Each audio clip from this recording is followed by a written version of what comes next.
Welcome to Kenton's videos. Enjoy the video. In this video, I will show how to make a navbar in Elementor. First, ensure you have Elementor Pro installed, as it offers the most robust navigation features. Begin by opening your Elementor editor and adding a new section where you want your navbar to appear. Then, simply drag and drop the Nav menu widget into this new section. This sets the foundation for your custom navigation. Once the Nav menu widget is in place, you can start customizing its appearance. Choose the specific menu you wish to display from the drop-down in the Content tab.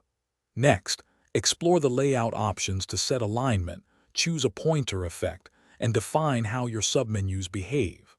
Finally, dive into the Style tab to fine-tune typography, colors, and hover effects for a polished look. A crucial step is ensuring your navbar looks great on all devices.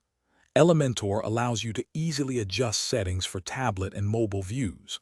Define a breakpoint where your full menu transforms into a compact toggle. Then, customize the toggle icon itself, including its color and size. Finally, style the drop-down menu that appears when the toggle is clicked, ensuring a seamless user experience.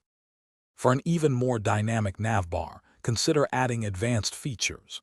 You can implement motion effects, like entrance animations, or make your header sticky so it remains visible as users scroll.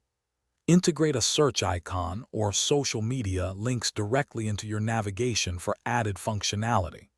Don't forget to check the description for a link to those amazing leak-proof meal prep containers and other great deals. These enhancements elevate your website's user experience. Thanks for watching. Consider subscribing if we helped you.